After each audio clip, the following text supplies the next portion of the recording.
Hello and welcome to another episode of the Creature Cast, the official console creatures podcast. I'm your host today, Steve Vegvarn. Alongside me, as always, my good pal Bobby.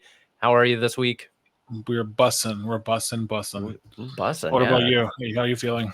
I'm good, tired, but good. I'm glad to be back on the show. We missed last week's episode. I was out in Arizona at the Grand Canyon. We'll talk about that, but I'm glad to be back, situated here, podcasting once again with you. I'm looking forward to it. I know we got plenty of games to talk about. Microsoft Flight Simulator 2024. We're going to talk about the Plucky Squire.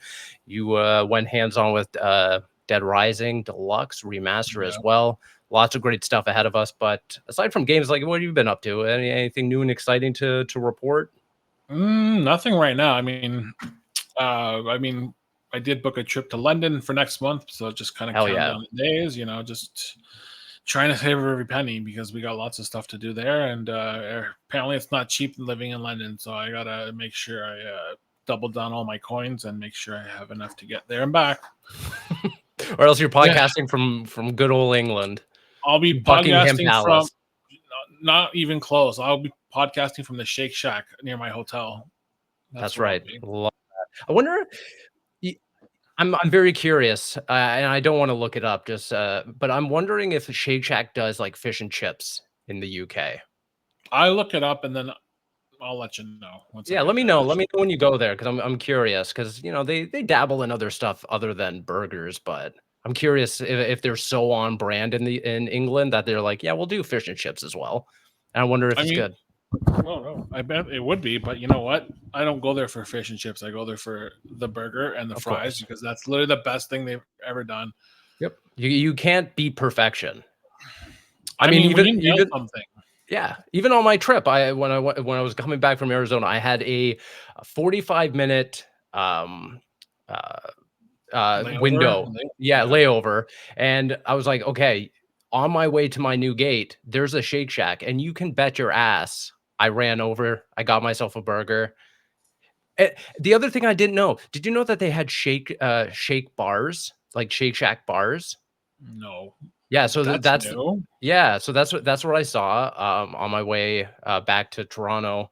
And I wish I could sit down because essentially you sit down, it's like a normal restaurant and everything, and then they serve you beer while you wait for your food, and then they bring it over to your table like it's a sit down, dine in dinner. I was like, this is crazy, and I wish I had the time to do this. No, I've never known that because every time I go, it's at the airport or when we were at Summer Game Fest, where I was at a restaurant, but they didn't have beer on the menu. They had just like shakes and because they have like the regular, sit down kind of vibe and everything. You go and order at the counter, but in this airport, it was the whole. No, you sit down first. You have the menu open. You order your beer, you order your drink. They bring over your burger as if it's just, like a step up from a Shake Shack. And I really like that. I was like, I wish this existed here in Toronto. Well, I would love that. But I know I was going to go to London and confirm what Shake Shack has, but I couldn't wait. So I just went to their menu now and there's no fish and chips. Interesting. Okay. There is a green curry burger. That could be good. Green curry chicken burger, fries, a Thai tea shake, and a dragon fruit pomegranate lemonade, which is interesting. Unlike anything we've seen here. But that's right. Yeah, the menu looks good. I'm definitely going to be chomping on a double cheeseburger and about. Hell yeah. So, yeah. Love it. Yeah, I don't know. I don't know how people are doing the one here in Toronto. I don't know if you've been to the one yet. And this one does serve beer. This one has beer and wine in London. Interesting. And they have a pooch menu. So it says wolf menu, and it's a poutine and a bag of bones. Yeah. I think the one in Toronto does the same. And then the one in Toronto also has the maple shake and something else. They do something kind of regional, something, quote unquote Canadian. Oh, wow. Okay. Well, no. But I haven't been. I haven't gone. I haven't bothered to go because I knew the lines would be ridiculous. I know. So, wow. Well, next time we go, we have to get the Shack Burger box, which has 8 burgers. And okay, now you're speaking my language. I didn't even know they did that. Yeah, apparently it's 8 of their cheeseburgers. So yeah, I think we're gonna have to get one of those next time we go.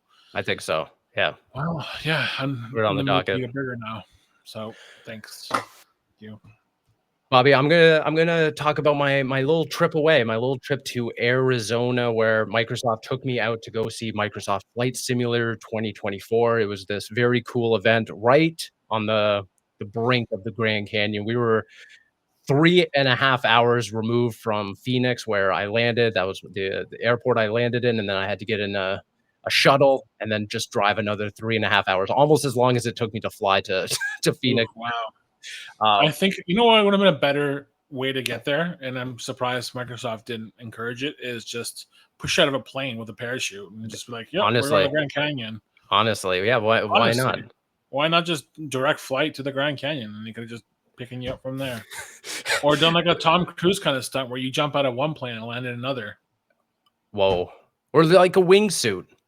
or even a wingsuit. Like Yeah, no experience, just no, put the plane and you just hope that's the for the best. real flight sim That's how test you right do a there. flight Yeah. simulator. But yeah, so yeah, we flew out, drove all the way to this like little. It honestly felt like I was in a town from Red Dead Redemption. It was kind of just like that quaint, that quiet. I think the residents there were about 5,000 people, Oh and wow. they had like little touristy shops. They had like like a steakhouse and a McDonald's.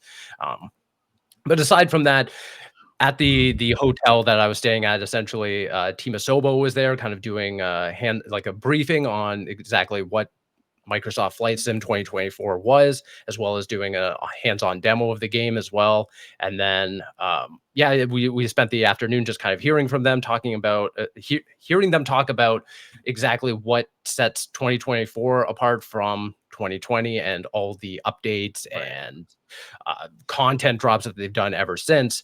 And really, what Microsoft Flight Sim 2024 does speaks to me as someone who's not in the flight sim community, doesn't really like Sims all that much. I mean, even Forza Motorsport is as far as I'm willing to push it. Gran Turismo, that kind of thing, where it's like there's still enough gamification here that I can kind of play and still feel like I'm playing a game versus just this in the weeds simulator, because I'm just not that kind of guy. But Yeah, fair enough. that's exactly what 2024 kind of wants to speak to, is people like me, people who tried out, and I know we talked about it, in the past as well, Bobby, of like, we both played 2020, and there's a lot of impressive tech, a lot of impressive technology going into creating this virtual world that's very Yeah. emblematic and very much mirroring our own world, whether it's, all the Right. cityscapes, the weather, all the natural, like the planes and everything. And there's just something there that's just not speaking to us as gamers versus, simmers or people who like sim games. This one, 2024, really does introduce more of like a gamified progression system as far as I'm concerned. And really that comes by way of like the career mode, where you start out, you're just a run of the mill pilot who's trying to get, their certification. So it not Right. only serves as this really cool tutorial where you'll go in, not a mission structure, but it's more of a like a progression tree where you go in, you do like little exams and stuff like that. And it serves as a tutorial of like, okay, here's how you take off. Here's how you do like a circle around an airport. Here's how you land safely and stuff like that. And they'll, grade you on how long it takes you to do all this, on how accurate you are, if you're, bumping into the ground while you're landing and stuff like that.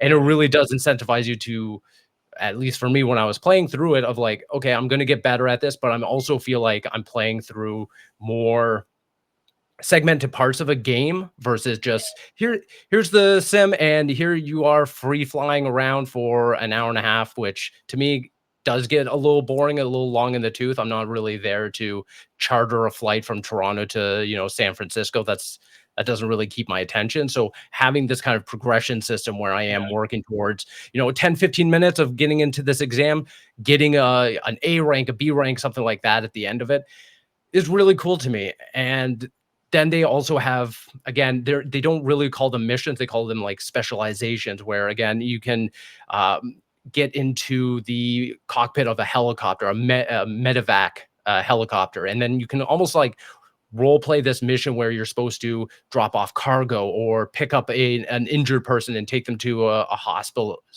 and stuff like that. It really is kind of role playing in different roles that all have to do with aviation and flight and stuff like that. So something, again, putting more of a gamification spin on it. How does that speak to you?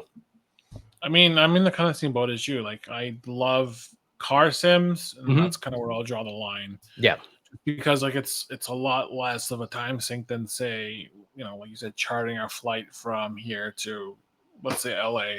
sure. Yeah, I like the idea. I respect people who play these games because like they really are. They're not just games. Like you can train on these things, and you can really improve on some technical stuff, on the technical skills. But I can't play them for longer, like I said, like a half hour, an hour at most, and like I'm done. And like that's basically where I'll draw the line. It's like I'll do us like I said before the show, I can do a circle around the GTA, and then I'm basically good. And that's kind of what happened with 2020, and that's basically the last time I played it. It's been about 4 years, and like I do like it. I think it graphically looks insane, and with all this cloud computing powering it now, it's just like it's cool.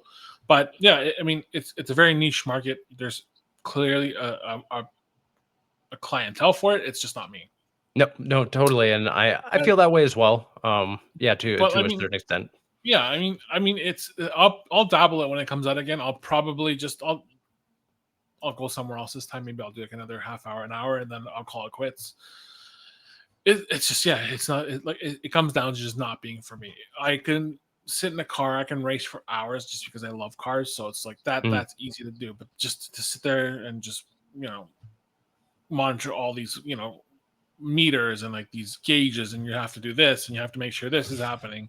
Yeah, it's a lot. It's stressful. And like coming from some of the games I played in the past, or like even playing like some strategy games, like that's the most I'll invest of just like my attention and just like what I want to give back to the game.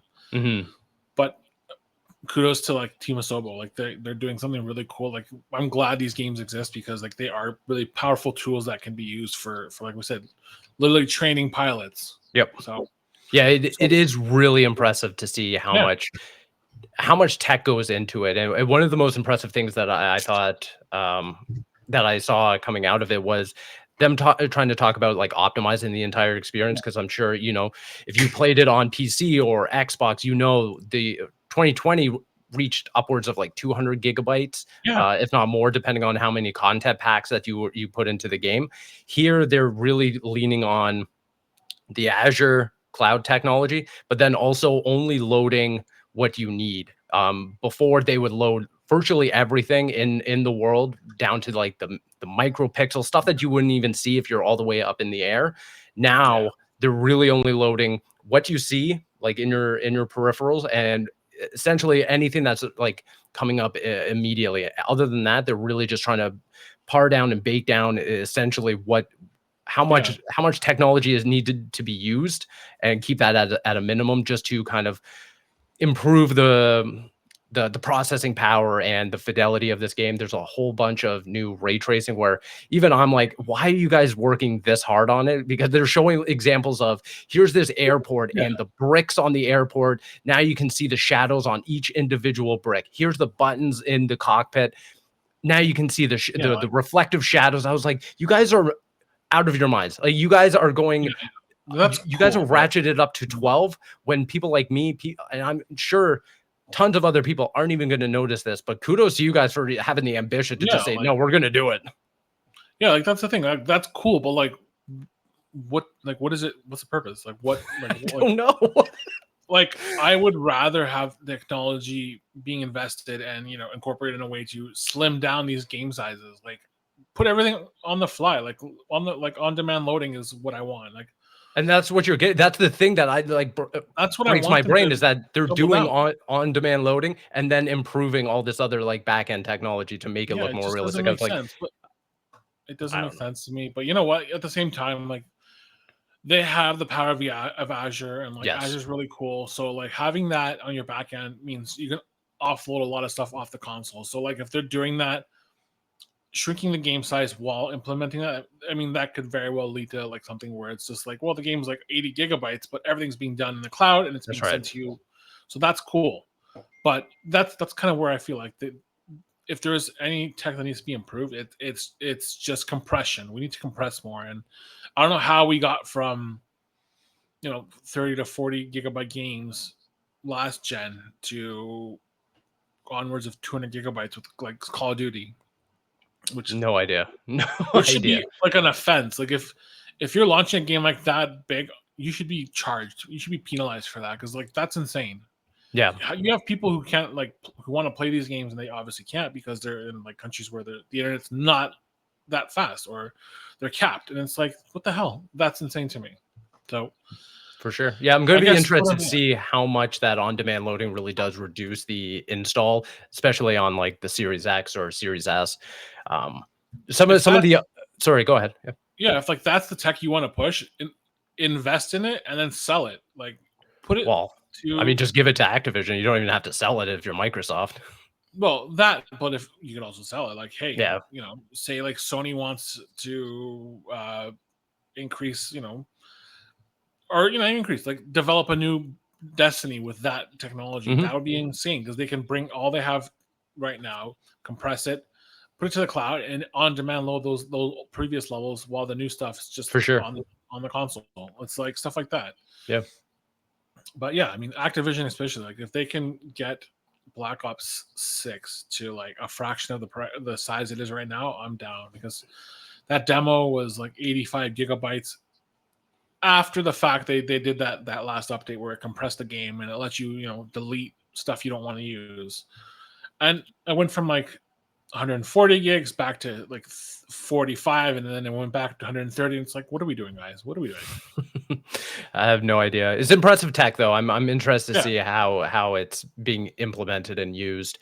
Some of the other cool modes and stuff that I saw in the game. There's one that's kind of like a challenge mode where it's like there's a week or a weekly leaderboard that you can kind of strive to kind of get onto by doing rally races and stuff like that. And again, it's really going back to let's introduce some more gamey modes in this. The rally race that I did, you're already in like I don't know planes, but you're in like a really fast like jet and you're just racing alongside another AI, and I just found that like fascinating. I think that again, it just kind of goes back to that idea of, hey, I can pop in for a race or two or do some progression in my career mode and then come to a rally race to see if I can get on the leaderboard and stuff like that. The other one, though, and this might speak to you way more than any of the other modes that I talked about, it's the world photographer mode, which is essentially just a souped up photo mode. Yeah, where the game essentially goes, hey, why don't you go all the way to take off in San Francisco and get a photo of the Bay Bridge at night with the moon in the frame and the financial district. And essentially you're in the plane and you kind of have to manipulate yourself to get all those pieces into the frame, take a photo. And I thought that was just, for me, someone who's a photo mode nut, I love that, especially if you're going to dedicate an entire gameplay mode to that and just give points and award players for capturing really cool shots and stuff like that. And then again, we're going back to Team Asobo just being nuts, just out of their minds. They talked about how they wanted to continue investing and making this version of Earth feel as realistic as possible. And the creative head of the game, Jorg Newman, he talked about how he just called up his friend who works for Zoo Tycoon. And he's like, oh, can I just have all the assets for your animals? And they're like, yeah. So virtually every animal that is in Zoo Tycoon is just naturally littered around the world. That's cool. And I think that's just absolutely nuts. I love that kind of collaboration where one studio can go to the other and be like, yeah, use my assets. I don't really care. Go ahead. Yeah, and cool. It just makes a cooler product. Do animals need to be in Microsoft Flight Simulator? Probably not. But you know what? That's awesome. It adds the immersion. Of course. Not? That's cool.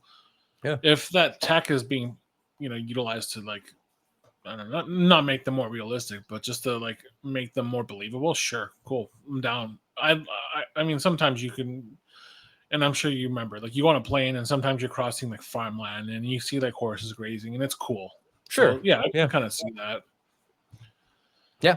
Yeah. Yeah. And then I Overall, guess just like other little things that I saw that was interesting. There's a character customization thing, so you can create your pilot. They also made steps to before you even get in your plane, you can now like walk around and stuff like that. yeah, It again, it just adds to what you were talking about, this immersion, but it also just talks about like these people, like this relatively small team has so much ambition to create a game that just yeah. operates way bigger than they ever need to. I was asking the creative head again, Yori, I was like, is there ever a possibility of you guys just putting like people and vehicles, and that's kind of their Yeah. ambition, where they just want to keep going bigger and larger and creating, yeah, a virtual copy of The Earth. world, And yeah.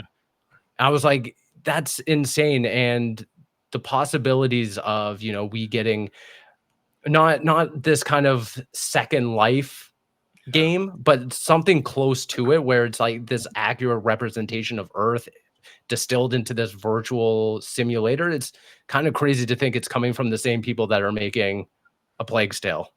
Like I don't know if that ever dawns on anyone else, but Yeah. it's the same team that's just They made this. a really good game and then they're doing this lifelike Yeah, simulator. It's it's cool. it's it's crazy to me that, yeah, there's a It's team out there that's so flexible that they can do both of these things, or so diverse in their interests and stuff like that. It's crazy.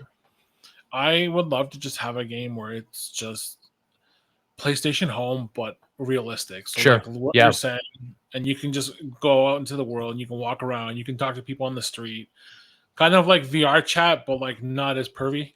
Maybe I don't know. Exactly. Yep. Yeah. Like I would kill for that. Like Me I too. still think PlayStation Home is one of the greatest things that Sony's ever done. It's a shame it was only for one generation because like it really was like this.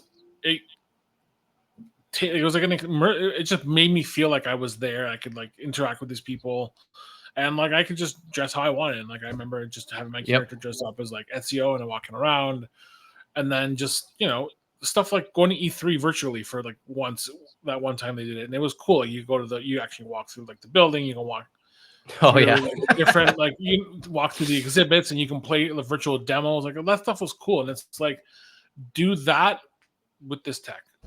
Yeah. That's No, what the Azure would be 1000%. insane. I would love that. But you know what? That's in the future. I feel like we need more resources to cloud computing just to get it where it's more feasible on more hardware. Maybe that's probably Yeah. where we need to be.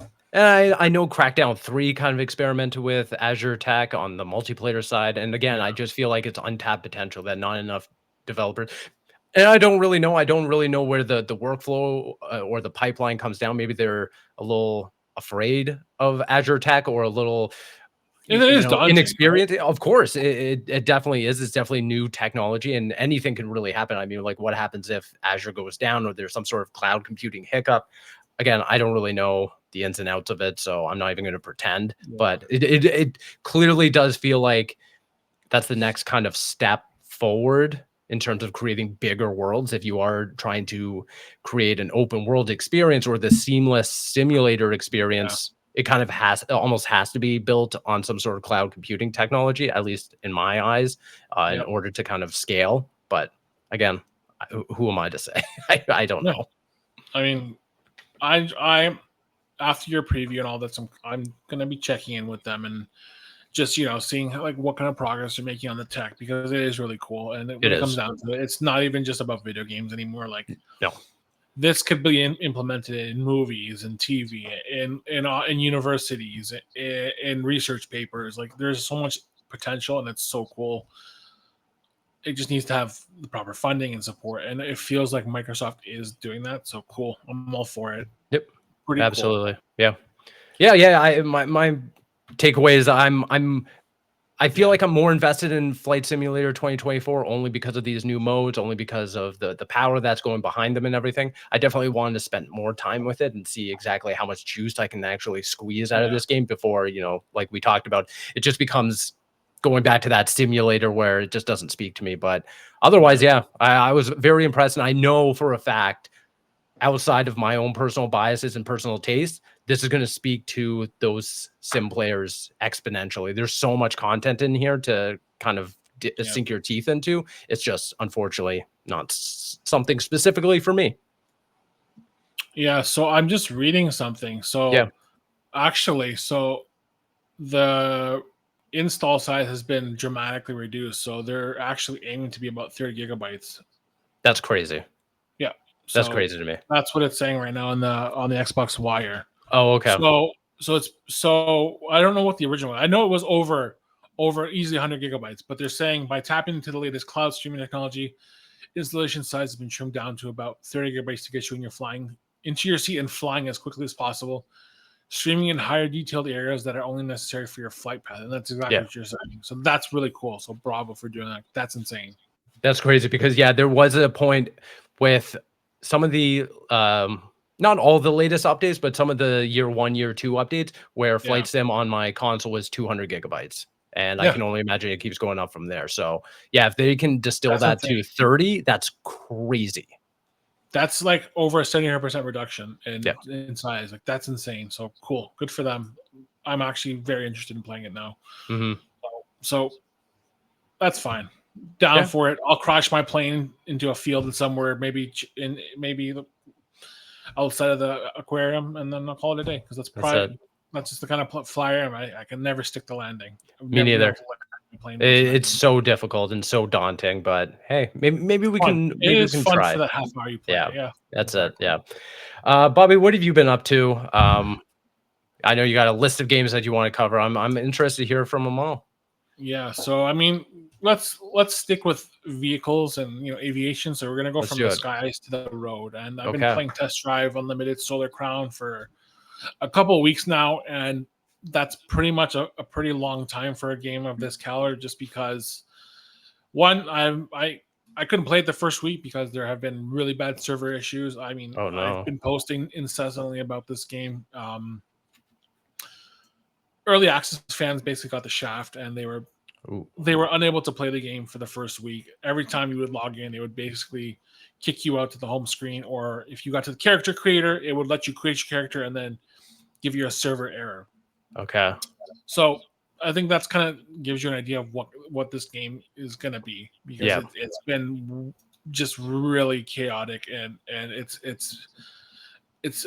a big disappointment for someone who like me who loves Test Drive Unlimited 2. That's one of the first games I really sunk my teeth into when I got my license. So coming off that game, like I spent over 100 hours on PS3. It was when I just got my full G license. I remember having so much fun with that game. I basically platinumed it, and a decade and a half later, hearing there's a new game coming out, I'm like, whoa, okay. I mean, there's potential there. It's going to be good, and it ends up being pretty duty. I mean, it's pretty duty. It's got some good bones to it. The driving itself is fun. Like, it is a very arcadey game. It's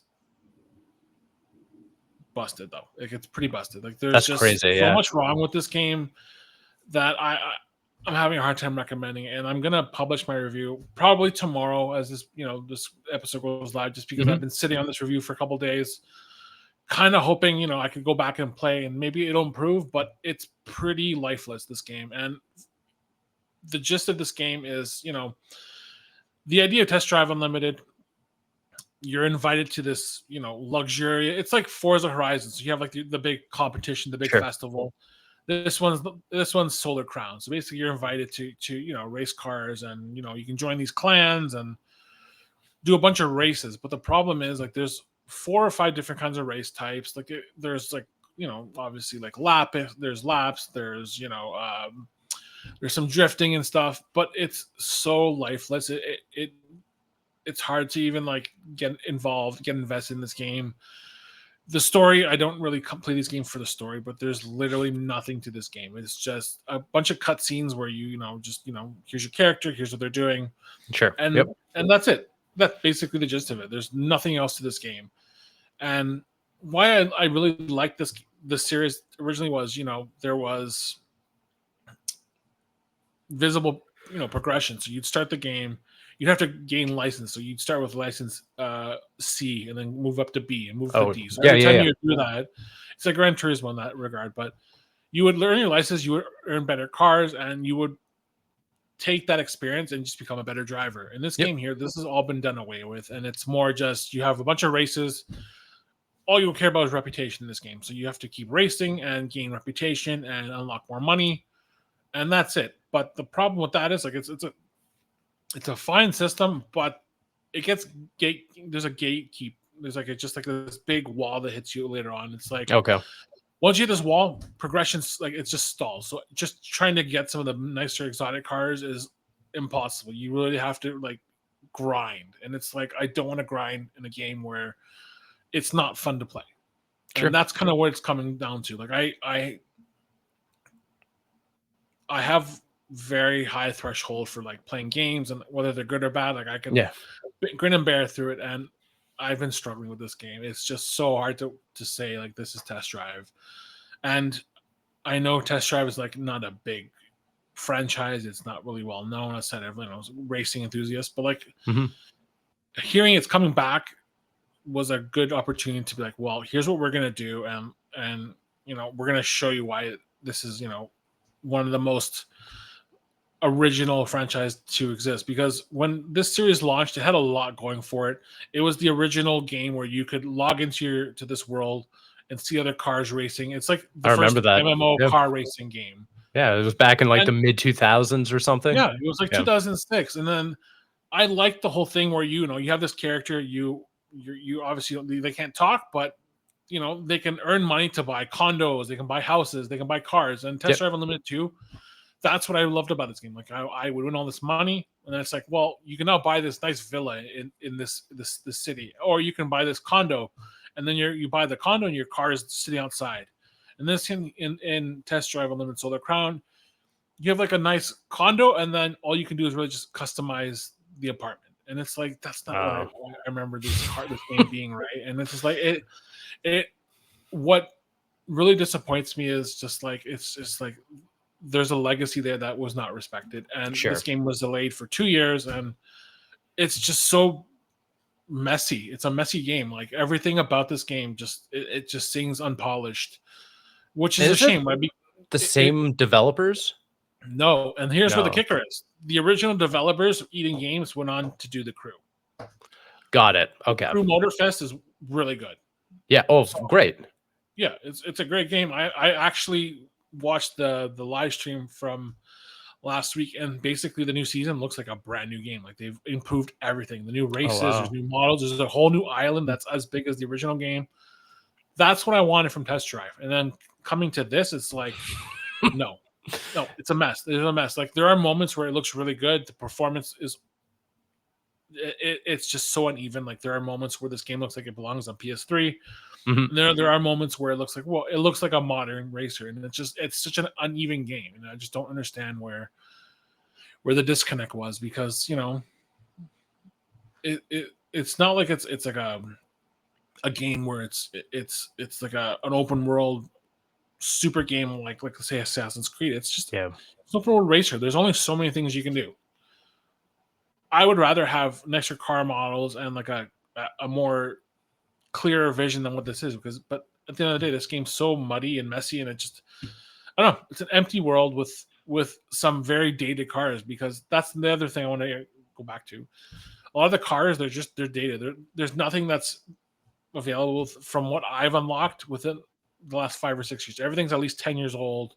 That's such an odd decision. Yeah, it's such an odd decision, and I just don't get it. So I'm just really disappointed, because I really had high hopes for this game, and just having that initial strugel where I was like I couldn't get in, kind of was writing on the walls for me. I was like, well, I'm not gonna that's a big red flag when like early access doesn't even work. It's like, and like I just don't get it. I mean, I'm gonna stick with it just to maybe check in on it and see if there's any improvements through the roadmaps or not. But as it is right now, like as cool as Hong Kong Island is, it's a pretty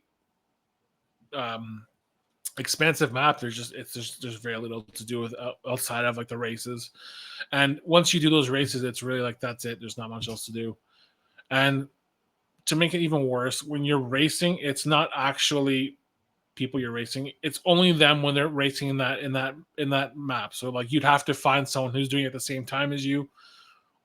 Whereas like in Forza, like you're always finding people, whether you're racing against their ghosts or they're actually there. It's just AI or that's it. People who are just doing the race at the same time as you. I think that's the most upsetting part is that, like, Yeah. like you mentioned, you have Forza, you have Gran Turismo, you have the crew.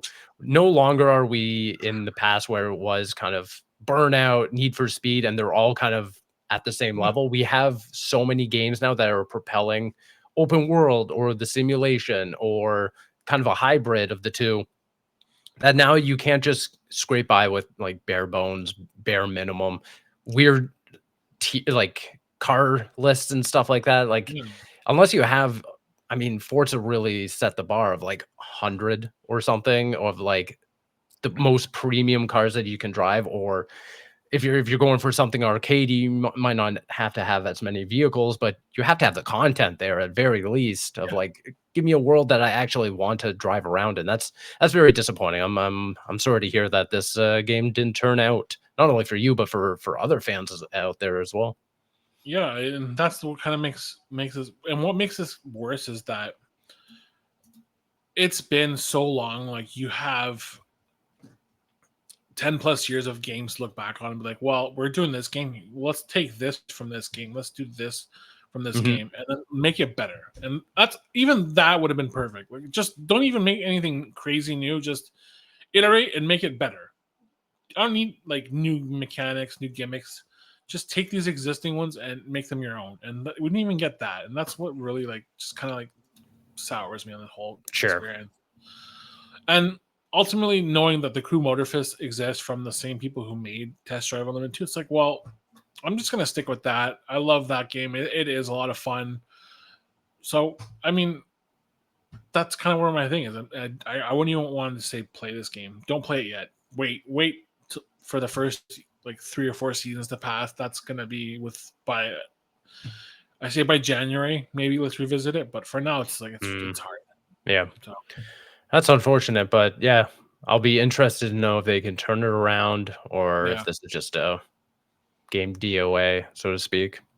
Yeah, but luckily, I know we've both been playing the Plucky Squire, which I've been having a lot of fun with. That's kind of been like the counter of Test Drive. Yeah.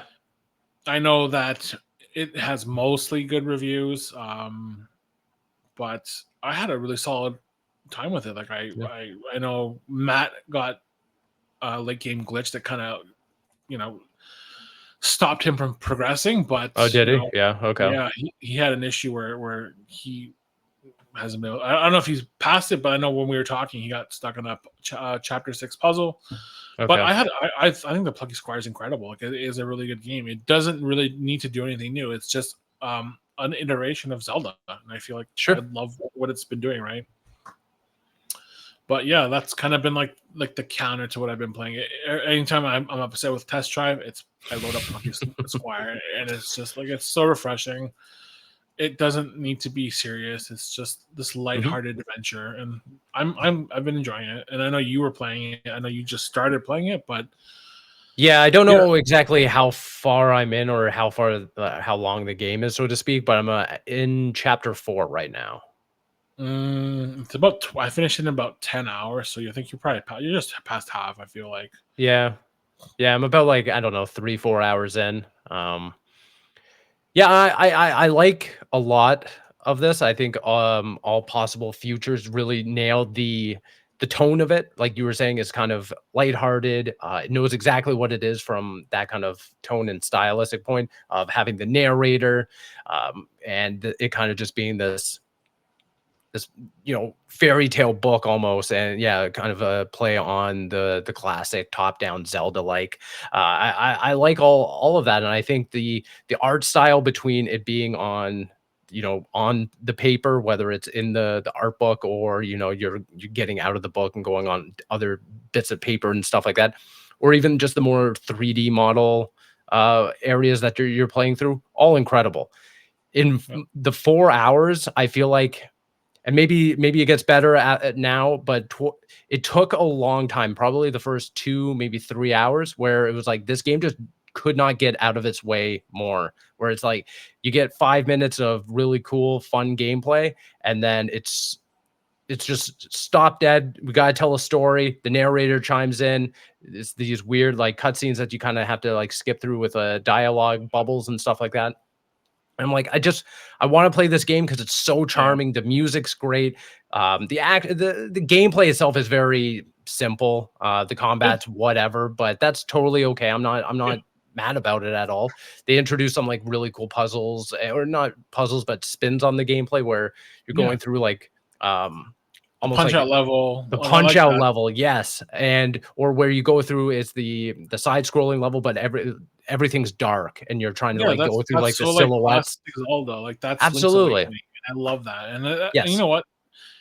Counter to your point, I was playing while I was watching TV, so I don't know if you were doing that, but that's kind no, of where uh, it's one of those games where you have to play while you're watching something because yeah, those scenes that you're talking about, if I was just focused on that, I'd be furious. I But was watching TV while those scenes are happening, I could kind of look at the screen, look up, and kind of bounce between the two. So sure. that's kind of why I had less of that problem. That why it was not as aggravating because I had that dual screen. But Yeah, I can see your point. I know it's an issue for me now when it's not even like an attention span thing, but if I'm just letting a cutscene go within the first Yeah, 5 minutes and I'm already scrolling my phone, I already know you guys have lost me from a plot yeah, point. But as soon as it gets back to the gameplay, I'm in. I'm yeah, invested in this. I think that I think his name's Jot is the main character's name. I think yeah. he's got like a really cool uh He's style like to Link's him. little brother. A He's little Link's bit, little brother. right? Yeah, he's got like not the tunic on him and not like the Link hat, but it kind of like a He's spin like on it. He's got the he's sword. literally the little squire. He's a little plucky squire, and that's Yeah, I love that Link is like he's literally Link adjacent, and that's he all I is. wanted. He's so And Link coded even that from like the spinning attack, his sound is just similar enough where yep. it's not like an infringement. So like I like that. Yep, But you know what? I really appreciate, like, exactly what it does for being a storybook, kind of having this really cool art style. I think it does enough to, incorporate different elements of gameplay and stuff like that. Like, when you pop out of the storybook and kinda can flip through the previous pages, go back, pick something up, like a word, from the storybook, bring it over to kind of manipulate that particular page. I think that's, incredible. I think that's so brilliant, and I know Yep. other games have kind of played around with that, but I think it's so fitting here for being this storybook kind of Yep. homage or love letter to child book stories. It's just, and I know it kind of trailed off towards the end when I stopped playing, but yeah, those first 2 3 hours where it's just set up of here's a gameplay mechanic, here's a story beat, here's this and that. I was like, ugh, I just want to play the game. And to your Fair point, enough. yeah, I think if I was listening to a podcast or watching something on the TV and just kind of streaming it, that issue would have been ameliorated. But yeah, just locked in, trying to get invested in this. I was like, I'm just not. I'm not feeling this. I'm not Yeah, feeling the story. and that's what I feel like. It's just one of those games where you have to have something going on in the background. I mean, that's kind of how I know what kind of game I'm playing. If it's something super colorful, I don't really need to focus too much. I can kind of put something on and play. But if it's something like, say, like recently I was doing Star Wars Outlaws, I'm playing. I'm on the TV. I'm watching, and Yep. that's what I'm paying attention to. But like I know this game is not going to have the a Shakespearean story. It's not going to be No. like game of the year. That's fine. Yeah. But that's why I can kind of look through past it. And ultimately, like we know that it feels like it's geared towards kids. So like even for that, I'm not gonna knock it because I know No. like this is geared towards my little cousin. So that's fine. Yep. Gameplay is good. Like it's serviceable. I feel like it whatever it does it well, and that's all I could ask from it. It knows that it's wearing its inspirations on its sleeve, and it is what it is. It is a Zelda clone ultimately with some cool mechanics. I mean, like you have the link between worlds, kind of between going between the different worlds, and like that's Yep. cool. Whatever they've done, I like it. It's a solid 7 out of 10 game. I think that's what if I had to rate it, it would be a solid 7. And yeah, ultimately, I think what kind of deters away. I've seen a lot of people, complain about glitches and like going back to Matt's issue. And then if you want to platinum this game, it's impossible. But it's because apparently chapter select's broken, so like that kind of ruins. Yeah, it's crazy. But for the 10 chapters I played, like I finished 10 hours. I wet my hands of it, and like I got what I wanted. It was a nice little colorful adventure. I like the fun little word puzzles because they kind of remind me of puzzle knots. Yes, absolutely. Yeah. Yeah. And I was like, that's cool. It's great. So yeah, for what it is, I'm happy it exists. I just hope it does well because I want to see what all possible features does next. I love what James Turner's doing. He has some of the best Pokemon designs out there. So yeah, he's done some great work, and I hope his studio gets to do something cool after this. Like I would love to see their take like on a JRPG or just do something outrageous. Do like the next Return of the Obra Dinn. Like I'd love to see their take on that kind of game. Oh, interesting. Yeah. They have clearly the talent to do these games, so I'm down to. So I support them, and I want to know what they could do following the Plucky Squire. Yeah, I'm interested to keep up with it. I'll try to wrap it up maybe over the weekend, but yeah, I'm glad that it's not a game that kind of overstays its welcome. It's something that I can kind of go through, complete. Sucks about not being able to get all the achievements or trophies because towards the end of those 4 hours, I missed one of the art pages, and I was like, I'll just go back. I'm sure there's a chapter select, or I can flip through the pages at the end or something. So hopefully they fix that. That's what I saw on a couple websites. They're basically saying, if you want to go back, good luck. You can't. Damn it. You have to do everything in one shot, which is impossible, I feel, because like unless you're following a guide. Yeah. And I don't want to. So yeah. But yeah. It's out on PlayStation Plus, I believe. So if you're interested in playing it, it's free if you have a subscription. So check it out. I mean, I'm down. I think it's a great game. It's no skin off your back if you don't play it. So yeah, it's one of those games. Awesome. Have you been playing anything else, Bobby? I have been playing just so much, and yeah, I know let's talk about Dead Rising Deluxe Remaster. Please, yes. What are your feelings on this game? Because I mean, my history with this, I mean, I as much as I like the first one, I didn't like it until Dead Rising 2. I think that was probably where I was like, I'm fully on board with this series, and like I feel like Chuck Green was probably my guy more than Frank West. Okay. No, to me, I feel like Frank West was my dude. I was kind of on board with Dead Rising from the get-go. I loved it on the Xbox 360. I thought it was pretty innovative. The technology, again, going back to like games that were pushing tech, I feel like just having all those, the zombies on screen and having so much to interact with, it kind of set a tone for the 360 generation in so many ways. Especially but then. Yeah. Well, exactly. And then, it kind of evolved. And to me, I feel like it kind of got watered down a little bit by the time we get to 3 and everything. But those first 2 games, I feel like were very, very special.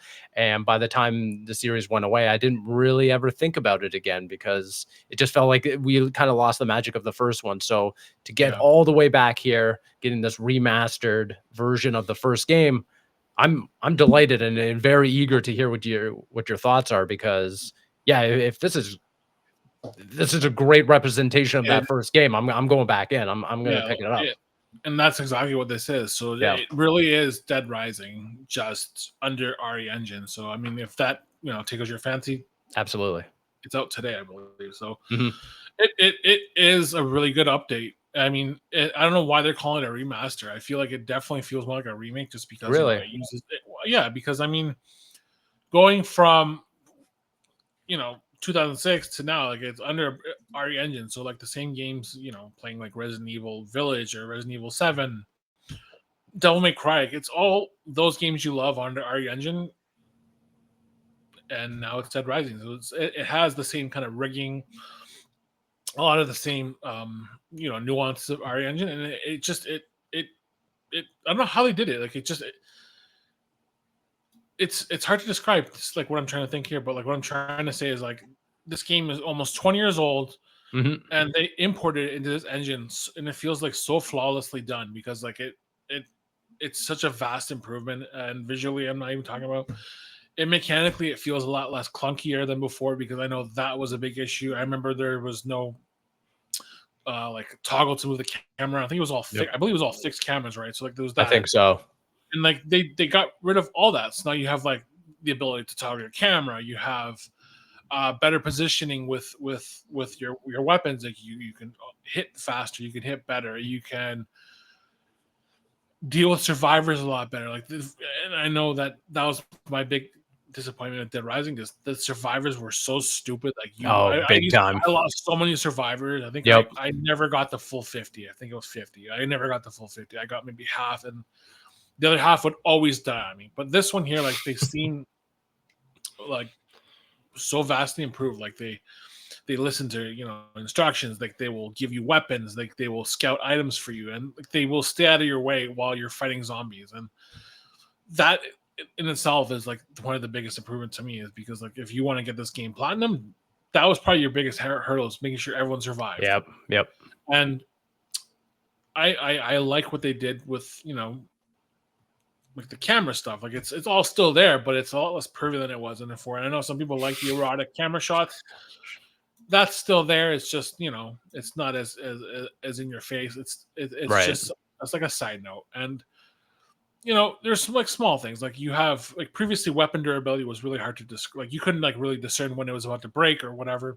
So true. Yep. Yeah. Now it's like you kind of know when your weapon's about to break. It's visually about to show you it's at the breaking point, and then you can kind of make your new weapons, or you can find another one. And again, it's just all these small little things, like the fact that I can navigate the mall now with icons and knowing where I have to go, instead of kind of guessing and end up being caught off guard by like a horde of zombies. Mm-hmm. I can plan my route to like the next mission, or if I have to like go do something for someone. It's more telegraphed.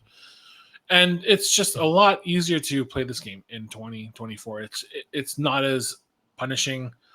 The autosave system, itself is just like it's such a lifesaver, because like the autosave system there, I think it used to be you would only save when you load into a new area, and I think that would be, and it would be. And I remember just like getting through this area, dying, and having to do the whole thing again. And I remember that's kind of what turned me off, and I ended up just having to go back to the game a couple months later after just putting it down, because it was just like you get to this point, you lose all your progress, and you have to do it again. And I felt like never respected my time. So thankfully, developers in 2024 autosave a lot more frequently.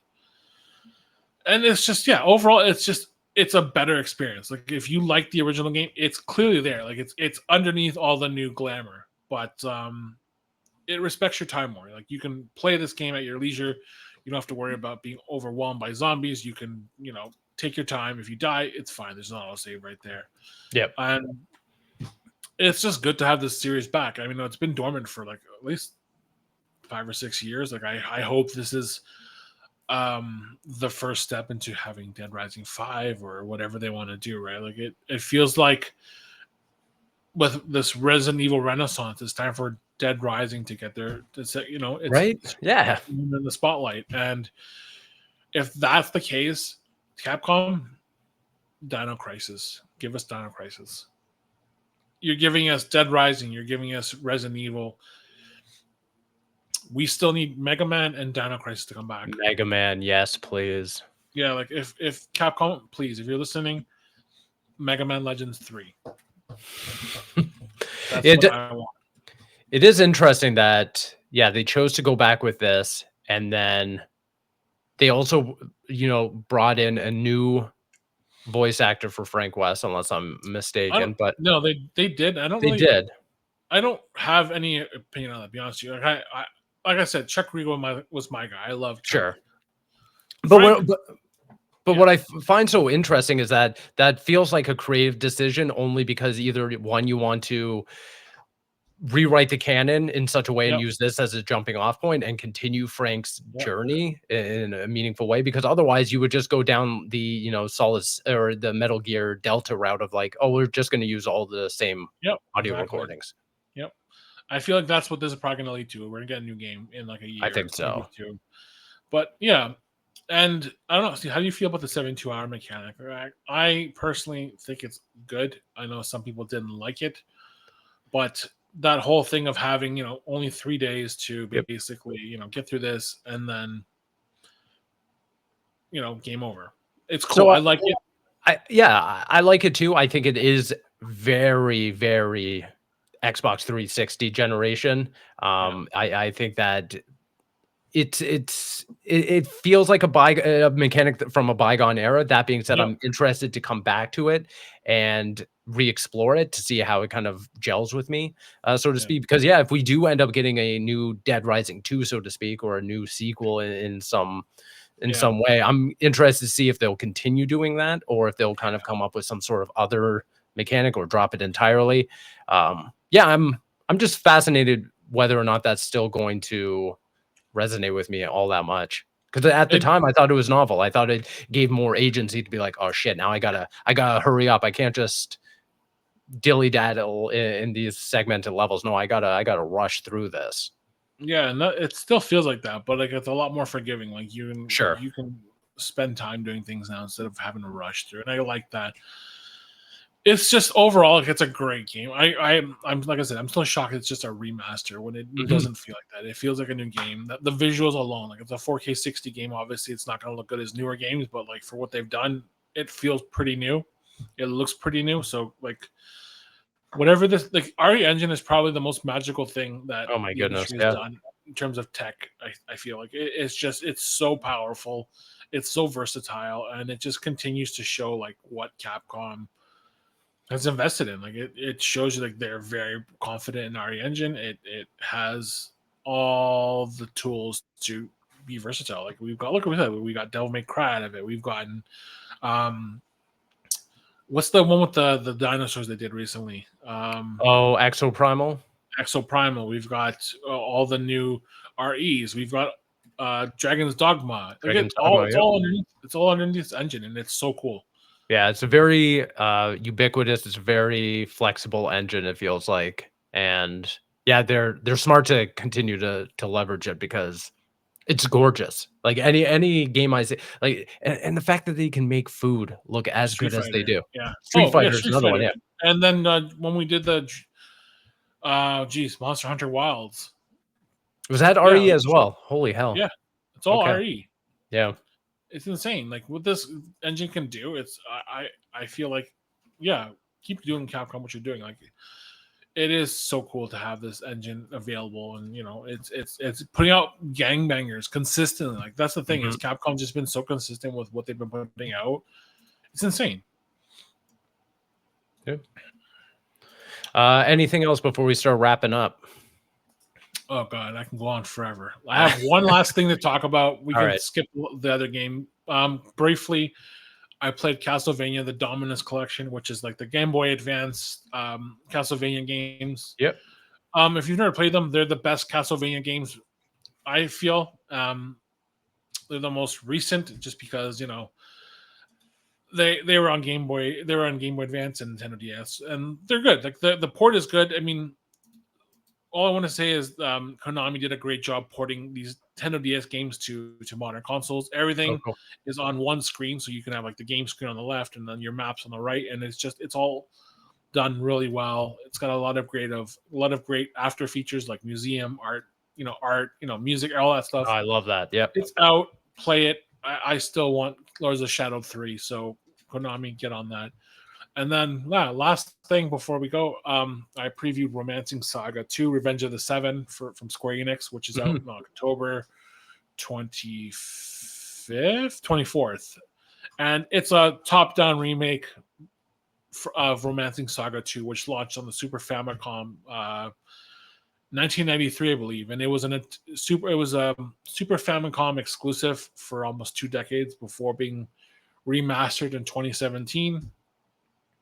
And what this game was basically, it's basically a full 3D remake from the team that created Trials of Mana. So if you played Okay. that remake, it's from the Zine team. They're incredible. What they were able to do with Romancing Saga is basically mind blowing. I had very little interest in playing this game just because I played the original.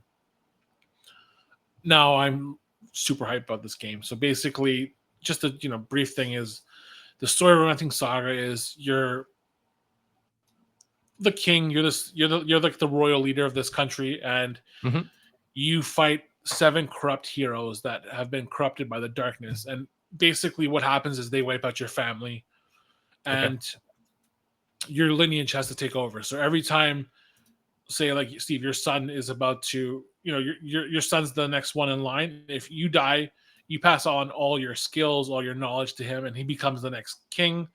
And him and his friends will go out and fight the 7 heroes. Okay. And depending on whether you win or you lose, you could basically perish fighting like another boss, some of the random bosses. And then basically what happens is your next in line would have to go and continually fight these heroes. So it's a generational trauma kind of game where you're basically dealing with like 7 or 8 generations of heroes all trying to fight these 7 corrupt villains. And it's just like it's a really nice turn-based game. It was known for its difficulty in 1993. So much so that it was like one of the hardest games that I believe the Super Famicom ever had. So, yeah. And then what happened was that this new remake has that same difficulty level. They've added as like a bonus option, so you can choose to do it. But it's been streamlined for 2024. It's so RPG-ish. Like it's basically lots of stats, lots of skills. You really have to pay attention to your party, composition. You have a lot of formations you have to learn. You have to learn how to prepare your team through classes. You have to make sure that they have the correct the weapons, the correct gear. You share a lot of the items, so you have very limited items while you're in like a dungeon, for example. So if you run out of bombs, you're basically SOL until you either replenish or find them in the world. And you only have limited items to use in battle, so you only have 2 items per person. So if you're playing a difficult game and you lose your inventory, you're basically SOL. Sure. And overall, yeah, it's just a really fun little. I should say little. It is a pretty exciting remake. I mean, it's top to down. Like there's a lot of love behind this game. There's a lot of attention to detail. From what I've played and what I've seen, I played the first 2 hours. Like there's a lot of attention to the characters, a lot more expanded into lore. There's a lot more expansion into why these people are corrupt, what happened to them, why it happened to them, and there's a lot more investment in like the royal lineage and why like they're the ones who can pass along their knowledge to their predecessors or the next of line. So it's like it's a cool way to just keep the game going through generations, and you can just keep going forward and save this world, because it's basically ultimately the thing is they want to take over this world, and it's your lineage hell bent on stopping them throughout like 70 years. And it's cool. It's kind of like a concept where it's not just a group of people, one situation, it's done like a year. It's literally generations worth of heroes trying to stop these villains from this situation. It's a cool concept. You rarely see it kind of like that. And yeah, that's it. I mean, like I said, I only played 2 hours. I'm ready for the full game next month. Cool. It's a really cool game. That's awesome. Yeah, no, it sounds like it will be a big game for fans of that. Unfortunately, won't be me, but I know. Sounds like a cool concept anyways, of like the generational thing. It is, and that's kind of where I think it's cool. And like there's people die in this game like quite often. Like one of the main villains, his name's Kazinzi, and he looks like this big giant goblin. And he used to be a hero. He's one of the 7 heroes that corrupt. He full out steals 3 kings' souls and eats their souls in front of them, and they just die on the spot. And you just watch them just like turn to dust. So it's pretty dark for a game. Despite how colorful it looks, it's a dark game. And it's kind of like not Dragon's Quest, Fire Emblem, because like if your heroes die, like they die, like they're gone. Sure. They have life. They have life points. Like every time their life points drop to 0, like they're gone.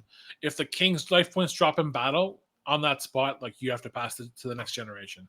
Got it. So there are obviously some risk versus reward, and like there are stakes in this game, which is cool, and that's kind of why I like it.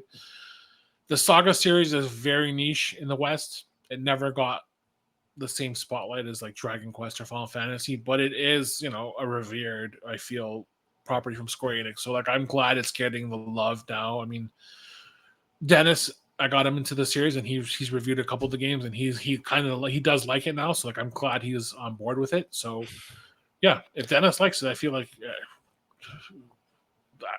I've done something amazing with. There you go. Life. Yeah, you've instilled some knowledge onto someone. You've brought them on as a SaGa mentor. I know, and if I hear you're playing Visions of Mana, like that's it. I'm gonna dip my toe in. I'm gonna see how I like it. I don't know. We'll see. It is fun. It's a little bit slow, but ultimately it's a fun little RPG. I mean, you can't go wrong with it. We'll see. And yeah, I mean, whatever. Either way, try it out. But I'll try it out. Yeah, exactly. I've got lots. Yeah, we've got lots going on. I mean, like we have so many games coming. November is probably the month I'm most excited about. But for the next 2 months, I'm just gonna buckle down and power through, and I'm sure you'll do the same. Like, there's just so many cool games to talk about. Absolutely. But until we get to that point, Bobby, where can people keep up with Console Creatures, all your reviews, and keep up with you online? Yeah, check out consolecreatures.com, all social channels, and YouTube. Amazing. And you can find me across the internet at svigvari. We appreciate you tuning into this episode, and we'll be back with another one with many more games to talk about. But until then, we'll see ya. Bye. Bye-bye.